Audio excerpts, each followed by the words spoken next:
Hello, good morning, everybody. The mic obviously works, it's good to know, always a first hurdle. Very happy to be here with you all today and to be with this esteemed panel. As you can see, we have two people joining virtually, and we're all very happy to be here. So as you all know, as you heard in the previous keynote as well, farmers and fishers are at the front lines of climate impacts. The agriculture and food sector, however, does also have a big climate impact. So how can we help this sector determine its own fate by bringing down emissions and adapting to inevitable climate change? Finance is a really important factor to help us get there. It's really going to be the catalyst. That's why I'm so excited to be moderating this panel today. Innovative financial mechanisms and investments for transforming ag food systems. As just said, my name is Britt Grossman. I'm the Vice President of Climate Smart Agriculture at EDF, and I lead a team that is both focused on cutting emissions from the agricultural sector and helping farmers and their communities adapt to inevitable climate change.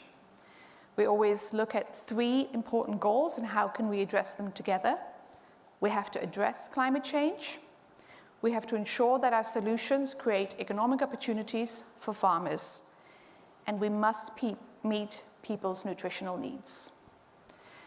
If you're interested in EDF, very quick plug, we have a panel at 5:45 tonight. I hope many of you can join. Now, I'd like to introduce you to our panelists. Panelists, when I say your name, please give us your name, title, and a short description of your role. And I will start with our virtual panelists. Mr. Sudhanshi Kumar, over to you. Hello, everyone. I'm a progressive farmer from India. I'm a member of the Global Farmer Network. And as member of the Global Farmer Network, I advocate and practice climate-resilient agriculture.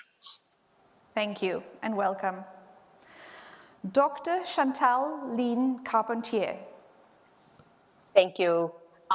I'm the chief of the UNCTAD, UN Conference on Trade and Development Office in New York, and in that position, I bring the thought leadership developed in Geneva on macroeconomic and sustainable development to the intergovernmental process, especially the Economic and Financial Committee, the ECOSOC, the Financing for Development, and the Science, Technology, Innovation Forum in New York negotiations. Thank you so much for joining us. And now people here on stage, Mr. Nate Clark. Good morning, everyone. My name is Nate Clark. I'm the Global Director of Corporate Social Responsibility and Community Engagement for John Deere, and I'm the President of the John Deere Foundation. Dr. Purvi Mehta. Morning, thanks, Britt. I'm Purvi Mehta.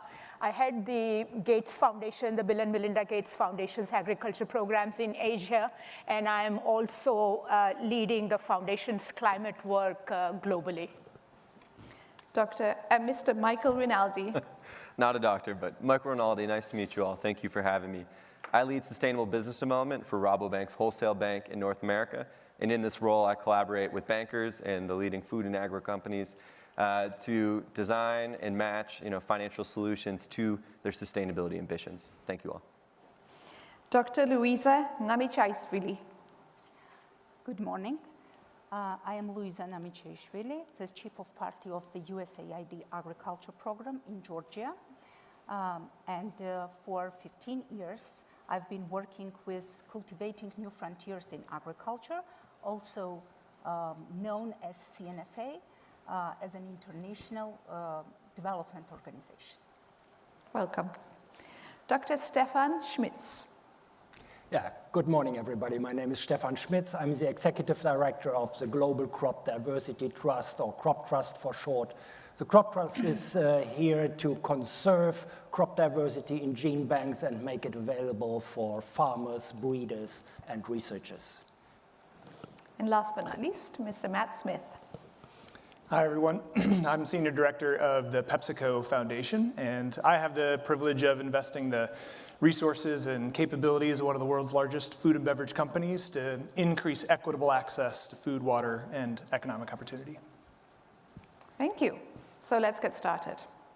We all know that we need accelerated action to turn the tide on climate emissions and adaptation in the ag sector. This will require strategic investments in agricultural innovation. Some of that has already started.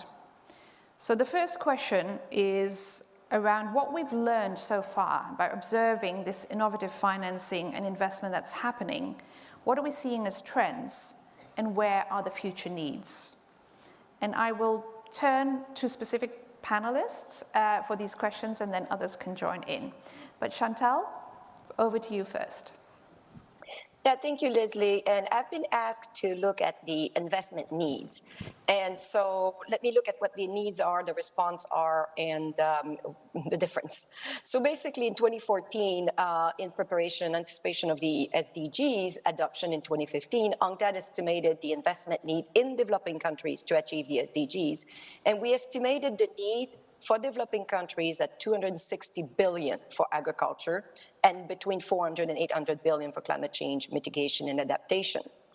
In light of the pandemic and the war in Ukraine, we've revised those estimates to almost twice that. That would put agricultural investment need at about $500 billion.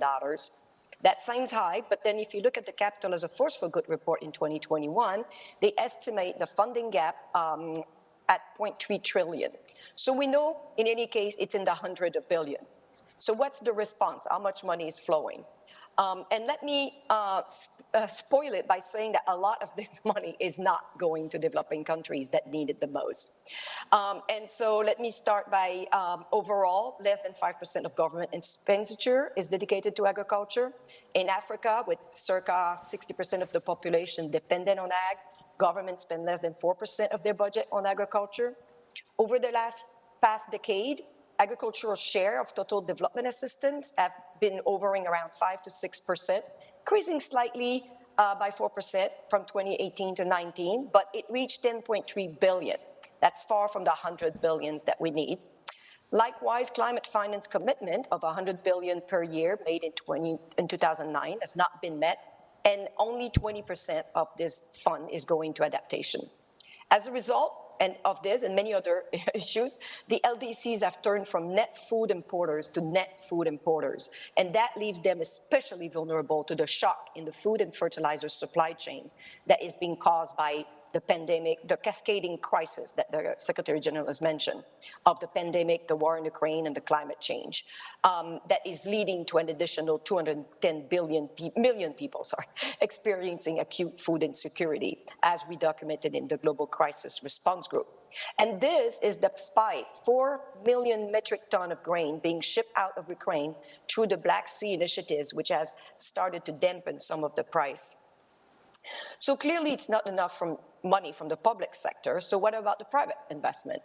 In the past 3 decades, the share of agriculture in total FDI credit at the global level has also been less than 5%.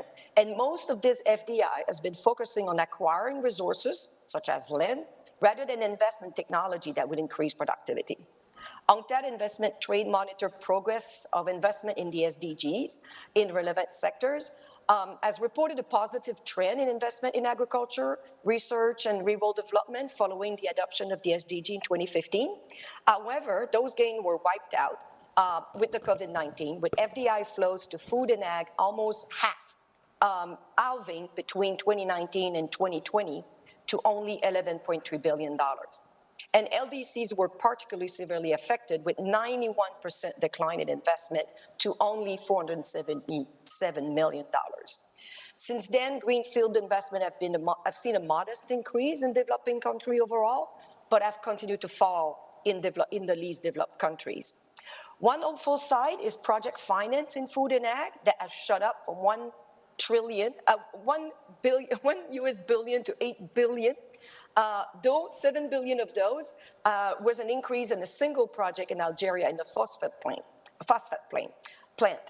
But what is good is it shows that it can be done, and it addressed one of the major issues, which is adding productive capacity for fertilizer in Africa, as there's only 3 plants right now, and that's the 4th one. And this call for solidarity now more than ever to ensure liquidity to support farmers and foster resilient, inclusive, and sustainable food and ag system, and ensuring access to affordable fertilizers immediately, especially to African farmers. And developing countries, this is all happening while developing countries have 0 fiscal room left after the pandemic and the war in Ukraine, as the Global Crisis Response Group shows. And because of the interdependencies of these crises, of the food, fuel, and finance crisis, we cannot solve the food crisis without solving the financial crisis, because what's now a credit problem will become a solvency problem shortly. And I hope I have an opportunity to come back and propose some ideas on what we can do next. Thank you so much, Chantal. Michael, do you have some more positive notes here? Because that was quite disheartening. Well, thank you, and I do, and I'll focus more so on the commercial finance space. So our mission at Rabobank is growing a better world together. So this is a direct recognition that, despite being a bank and being crucial, to the outcomes within this space, that we can't accomplish anything without the work and collaboration of our clients within the space. Especially as we're seeking to transition to a more sustainable food and agriculture industry. We have the challenge of feeding 10 billion people by 2050, and if we're to be successful, our clients will have to be able to produce more food with less environmental impact. That's something that we've certainly been hearing, throughout this week. And again, if we want to survive as a bank, we need to ensure that our clients are properly supported to make this food system transition. Only when they are successful can we be successful in this area.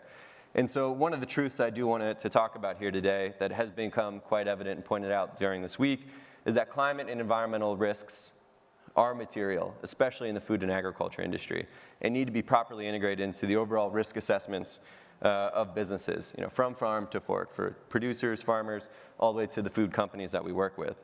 As a bank, we are expanding our climate adaptation strategies and work, developing impact scenarios, gathering climate data, building new risk models, and increasing client engagement and awareness on the topic. Preparing for the impacts of physical and transitional risk while investing in adaptation will become crucial moving forward, but it's still very much a work in progress. We're working with industry groups such as the TCFD and PCAF to really set standards for how this can be done and how we can start to quantify some of these climate-related risks. One example of a transitional risk that I had mentioned that we're talking about is whether food and agriculture as a whole business will be able to transition to a low carbon economy in the future with shifting social and policy pressures in the coming years. We at Rabobank, for example, have joined the Net Zero Banking Alliance, which means we've committed to transition our portfolio to net zero by 2050, which is a large challenge. We have an idea of how we're going to get there, but not the full idea, I'll have to admit. And we've also seen leading companies making commitments to science-based targets, aligning their sustainability goals, to the Paris targets. And again, reaching these targets are really going to be challenging and take major innovations and investments, in the coming years.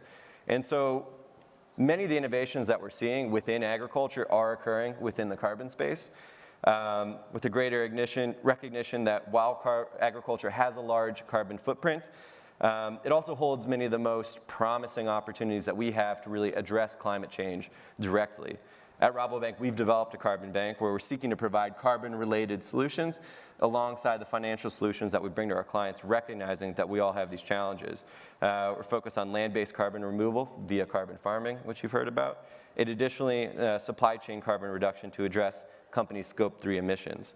And again, while I mentioned that climate risk is still very much in the early stages as far as understanding from a data perspective, sustainable finance is a fast-growing market and really represents a transitional opportunity to selectively price climate and environmental-related risks into the financial markets products that we do have in our businesses. So for example, with the development of sustainability-linked loans, companies and their banking partners are able to tie the rate of a loan to a select set of key performance indicators around sustainability, which really lowers or increases the rate based on a company's performance across their sustainability targets.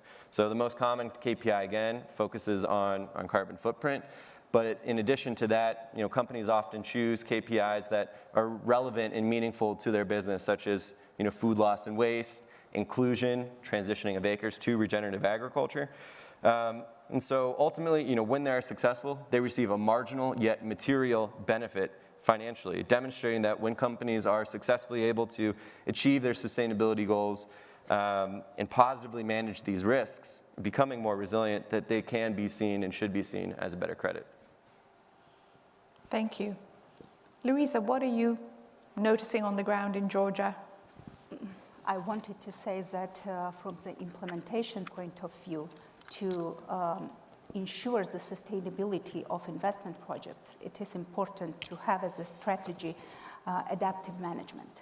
And for us, it means that it lies on three main principles: innovations, public-private partnership, and education and awareness raising. And I will bring like an example.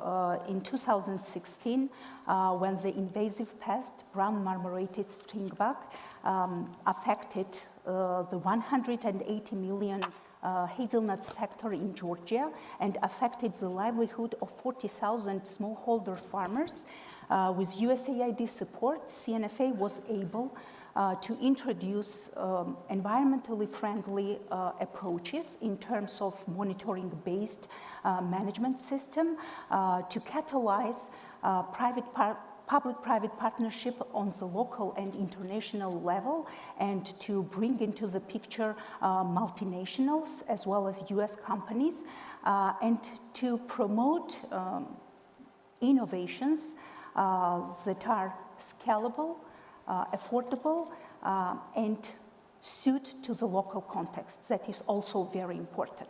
With this support, the government of Georgia and the private sector, we are able to join their efforts to roll out the massive educational awareness-raising campaign that included local academia, students, farmers, municipalities, and to contribute to the development of the state program that is still operational and implemented by the Hazelnut Grower Farmers Association. These efforts led to bringing the sector from the 40 million in exports in 2017 to 120 million in 2021 season. This BMSB response is a very good example how practical and agile investments can be a good response to environmental changes. Thank you. Thank you. I'm going to skip us straight to the second question, because this is a sort of leads in quite nicely. What are the most promising investment projects that you guys are all noticing, and who are making them? And really, one of the big questions, how do we go from these smaller scale projects to large scale, which is something we all struggle with in our work on a daily basis? I'm going to start with you, Purvi, on that question. Thanks, Britt, and thanks to World Food Prize for sort of visualizing this session. Previous speakers did speak about the need for plan and plan for action, and I think funding for action is equally important. So, talking about finance as we speak about the climate issues is going to be very, very important. The good news, though, so not all news about climate is bad news. One of the good news is in last 3 years, in spite of what the world has gone through, about 89% of the new money that has come in agriculture has been tagged to climate as one of the primary outcomes. So there is quite a bit of new investment that has come into climate. But to your point earlier, there are major gaps, and you spoke about the previous speaker on the phone spoke about some of the global data. But if one looks at Africa, for example, right, if the African countries want to deliver on the NDCs by 2030, the requirement of money or the requirement of climate finance is going to be about $2.8 trillion, right? And which is about $277 billion a year. So to achieve the NDCs or to keep the promises of NDCs, African nations or Africa would require $277 billion a year. The current finance that is coming to Africa, for example, and this is per the end of last month, on the 30th of September, the count was $29.5 billion. So there is a huge gap between what is required and what our ambitions are. And and what actually is getting invested. But to answer your question, Britt, on where the current money is coming from and what should be prioritized and scale, I think a couple of things. Number one is, in most developing countries, the current money by and large is coming from multilateral climate funds. So again, if one sees Africa, it's about 49% of the total climate fund is actually coming from the multilateral funds, and about 22-25% must be coming from bilateral.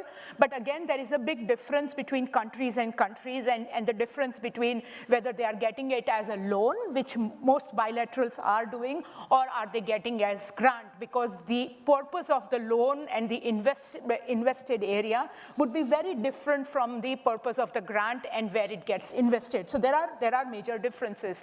But in terms of the current funding and our future agriculture climate finances, I think there are a couple of points I would like to really highlight. Number one is programs that would invest into multi-countries would be very, very important.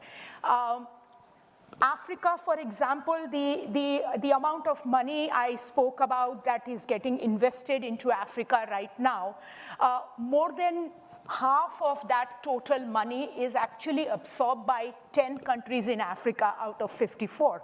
Right? And therefore, there is a lot of investment needed in capacitating those countries to really be able to ask for money, frankly speaking, have concrete business plans, and have concrete strategies to be able to get that money from some of these funds. So that was one. Number two is something that I worry immensely about, is majority of the climate money at the moment in agriculture is going towards mitigation. Over 80% of the total climate investments are actually towards mitigation, very little going to adaptation. And we talk about the drought, we talk about the flooding, we talk about the impact on smallholder farmer. Adaptation is going to be very, very important, and we need to focus on that. The third would be investments that involve and work directly with countries. By end of this year, at least 46 countries will have their NAPs, which is the National Adaptation Plans, ready.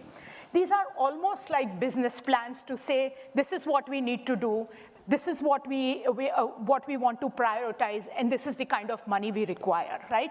And so any of the climate finance that sort of takes NAPs and takes the countries along will be very, very important. And the last point I'd like to say is involvement of private sector. I'm really glad to see private sector participation in this panel. At the moment, there is very little direct climate investment coming from private sector, especially in developing country. Africa is about 14%.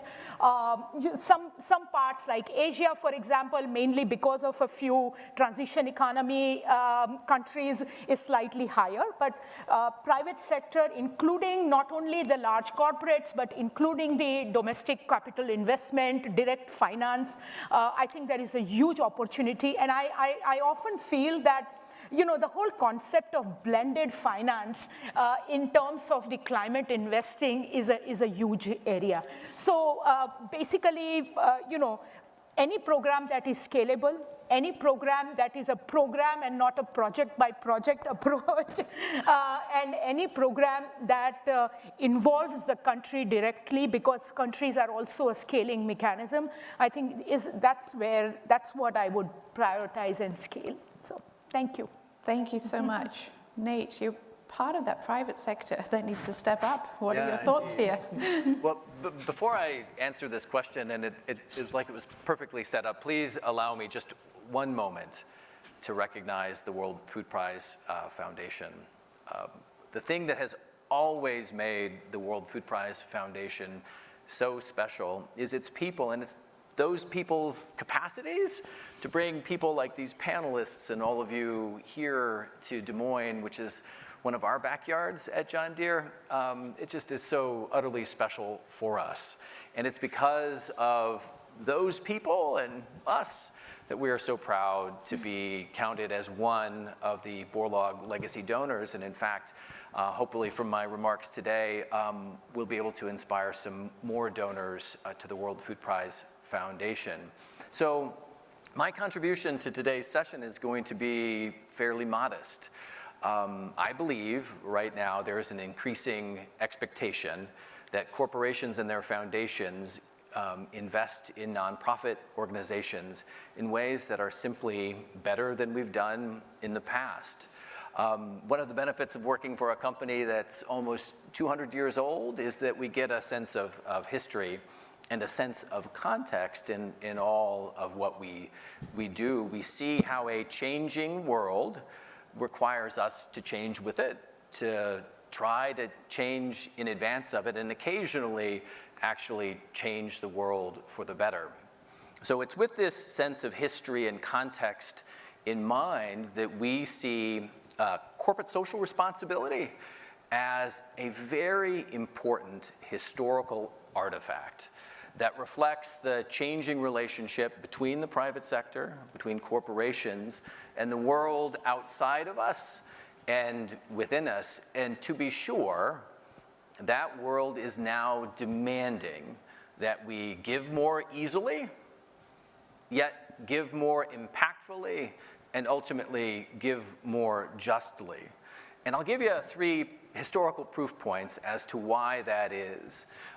First, COVID-19 certainly laid bare the inadequacies of historical corporate social responsibility. One of the things that we've seen as a corporation and with our peers is that corporate social responsibility would typically manifest itself in exactly the way that was described. It was short-sighted. It was investments in restricted investments in projects that would allow us as donors, we were donor-centric, to communicate bite-sized results in short time frames in our annual reports, our sustainability reports, and we'd often add to that a fixation on reducing administrative expense. How can we now say, after looking at what's happening now and in the past, that that approach would have ever helped alleviate the burdens experienced by the most marginalized? It couldn't, and we now see that quite clearly. We also see a second proof point is this massive increase in the sophistication of nonprofit organizations in their ability to prove and measure their contributions to sustainable development. They are now able to show all of their supporters what can be done when you invest in them, when you invest in their capacity specifically and their ability to scale up. We now see quite clearly their capacity and ability to alleviate these intersecting barriers faced by the most marginalized around the world. And third, and this is perhaps my most important message from today, is just as we must see the World Food Prize Foundation as a product of its amazing people, we need to extend that same courtesy, that same reality to every single nonprofit organization with which we try to work. They are a product of their people, and it's these people, unless we invest in these people, these amazing leaders, many of whom are here in the audience today, how could we ever hope to attain these massive goals of ending hunger by 2030 and beyond? The people are the linchpin between the financial capital that we have at John Deere and the John Deere Foundation, the social capital that we have. And if we ever wish to deliver that and make that available, give the dignity that people deserve through that kind of capital, we depend on people. So what do we do at John Deere and the John Deere Foundation now? Again, this is very modest. I'm embarrassed on a panel of titans who do so much to even talk about it. We give unrestricted grants now, and long-term grants to food banks and to organizations like the wonderful team at the Global Food Banking Network so that they can save more food in ways that leverage their innovation and respect their teams. We are inspired by organizations like One Acre Fund that combine the courage of a resolute mission of putting farmers first with the dedication to impact and self-improvement. One Acre Fund earned the largest and longest unrestricted grant in the John Deere Foundation's history. Lastly, we are drawn to the light of organizations like the World Food Prize Foundation, like the World Food Program's Innovation Accelerator, that have this ability to connect investors to these big moonshot ideas that are led by pioneers all over the globe. And so my answer is simple. Just as we at John Deere, and you'll see pictures of our equipment, you might even see our equipment bouncing around this community, just as we know we need to accelerate the development of technologies and solutions that will bring a world that aligns with Dr. Borlaug's vision of adequate food for all mankind, we need to accelerate the development of our corporate social responsibility, and we do that by simplification. Thanks for allowing me to share. Thank you. Stefan, Crop Trust, what are your thoughts in this space? Yesterday afternoon, here in this room, we could listen to Carrie Fowler, my esteemed predecessor as Executive Director of the Crop Trust and now Special Envoy for Global Food Security at US State Department. Carrie made a very strong case. We can only feed a fragile world if we return to more diversity in agriculture. A very clear point. Carrie referred here to Charles Darwin. Evolution is the ongoing process of creating new diversity out of diversity that is better adapted to changing environmental conditions. Crop diversity enables the survival of the fittest, or better to say, the survival of the best adapted. Adaptation being just another word for evolution. Norman Borlaug has made the implementation of Charles Darwin's findings his life's work. The conservation and use of crop diversity is his personal legacy. An old economist wisdom says, don't put all your eggs in one basket. But that is exactly what we are currently doing right now with our global food systems. The world is focusing on 4 staple crops only. The narrowing genetic corridor increases the global risks not to be able to adapt to climate change and to become more resilient. The global food systems is increasingly flying blind. This is bad economics. The Crop Trust is the global center of excellence and thought leader on the conservation of crop diversity in gene banks. The global network of gene banks is a Noah's Ark of the 21st century. The conserved seeds in those gene banks are a life insurance for humankind, and they are a one-stop shop for farmers, breeders, and researchers all over the world. More than 2 million unique accessions of old land races, neglected crops, crop wild relatives are conserved in those gene banks. That's a good start, but it's not enough. We need to collect and conserve as much germplasm as possible before it is lost forever. Because one of those seeds can have the trait and can give the answers to unpredictable challenges in the future. And it's a tragedy, really, to see how underfunded gene banks in the global south usually are. The Crop Trust endowment model has proven to be an effective and long-term strategy for securing the world's food supply. More than $240 million has been invested since inception, and that endowment has already disbursed more than $63 million to seed banks around the world.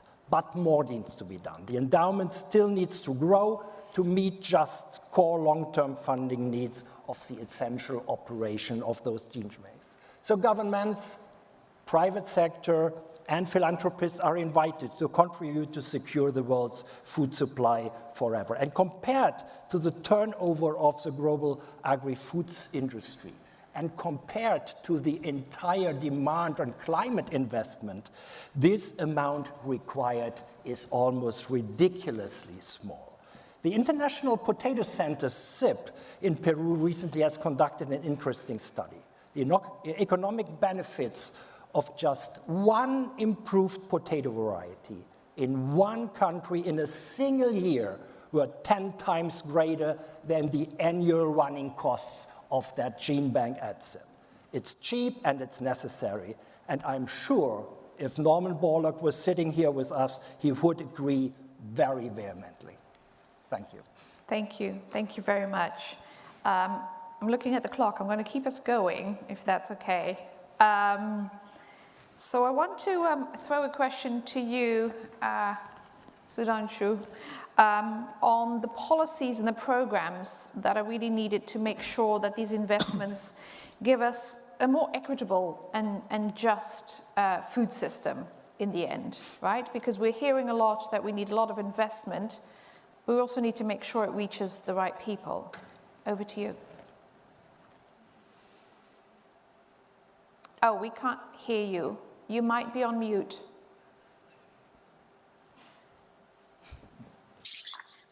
Yeah, as a farmer, that is of great. All this that's being talked out here, exactly how does it transfer to us? How does it translate to us for meaningful income as a farmer? So what I feel, because this is through my experience I'm talking, the policy of value chain development needs to be promoted over other systems. Because I, as a farmer, have seen, I'll give you a simple example. As soon as we do value addition to any product, like let's say I was doing banana and I was selling it for 9 to 11 rupees in the raw form. But as soon as I added value to it through a ripening chamber, the price of that same banana went up to 18 to 20 rupees. So my concern is investment, whether it is through enterprise, whether it is through governments. These are the things that need to be expanded on at the grassroots level for us farmers, because it's only when we add value to whatever we are producing, then the actual income comes. Then for me, agriculture really becomes sustainable. So my concern is investment being focused through government or through enterprise or through social corporate responsibility, right down to the village, to focus on these adaptations so that it really increases the income of the farmer. On the other hand, like climate smart and gender smart agriculture, what we see around us, especially if we take women farmers, though they make 50% of the workforce, but somehow there is a technological gap out there as far as women farmers are concerned. Women farmers, somehow either they shy away from technology or there is not enough programs or policies to really help them adapt technology so that they can contribute more to their income and to farming. So is there being done actually at the grassroots level? Is it translating into that? If I can give an example, like for Delhi, I mean the neighboring states, after harvesting paddy, they do stubble burning and Delhi becomes a gas chamber. So that is a huge problem health-wise and climate-wise. And there are n number of programs that the government is focusing, industries are focusing, foundations are focusing on how to wean the farmer away from burning, because that is so easy for him. I mean, it is no cost. You just set fire to the field and it is free of residue. So you can move on to the next cycle. And the government is offering so many methods and technologies to not to burn, but still for the farmer, it is easier to burn. So is all the solutions being thrown at us really meaningful to us? I don't think so. Little more grassroots level research has to be done with us farmers, what we want as technology. These are my concerns. Thank you so much. Thank you. Matt, how are you thinking about this when you're looking at your investments? Thank you. Thank you for asking the question how, and you mentioned who a moment ago. It's such a rich conversation about all of the what we need to do, but I really want to emphasize who and how. And I'll do it through three themes, 3 L's: local, lasting, and leveraged. And these are themes that guide how we're seeking to do this work at PepsiCo, both commercially and philanthropically. First, local. We have to ask questions and listen first before we act. These seem like really basic principles, but the longer that I've done this work, the more often I see it violated. We have to truly build local relationships to unlock the ability to true trusting relationships to really be able to unlock co-creation and co-implementation. To build ideas on top of, centered on locally relevant insights. To build true local ownership, leadership, hire locally, local decision-making, and accountability structures so that we are accountable that our programs and investments are truly effective locally. Which brings me to the second L of lasting. Any lasting solution must be informed by, designed by, ultimately owned locally. But also has to be designed to be lasting. If we have any hope of addressing global food insecurity, we have to address the systemic inequities at the root. And I'll share a couple of examples of programs, investments we believe to be particularly effective that address both food security and the deeply rooted inequities. One in agriculture, one in access to nutritious food daily. In terms of agriculture, we focus our investments in particular on female smallholder farmers.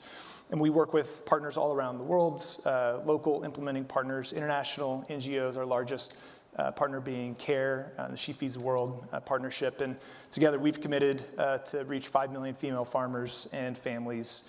And ultimately, the goals are to increase availability of nutritious food, increase yields, income, food security. But to do that, we have to bring a holistic framework to address those systemic inequities, to celebrate the things that are working well locally, build on those, adjust our approach locally to ensure that women in particular have access to the social supports, seed, fertilizer, financing, land, decision-making rights, access to markets that often are not equitable. So building those kinds of system solutions together that can truly be lasting at the local level. In terms of access to nutritious food daily, we really prioritize investment in school meal programs. And school meal programs are so powerful in so many ways, both nutritious food investing, nourishing that child's body, but also feeding her potential. And school meal programs could be a powerful platform to advance gender equity in terms of attracting and keeping girls in school. And this brings me to leverage. We're always trying to think about how can we leverage. We know any investments that we're making as a business, philanthropically, are quite small in terms of what's needed globally. So how can we leverage all of the assets at our disposal and try to leverage and multiply impact?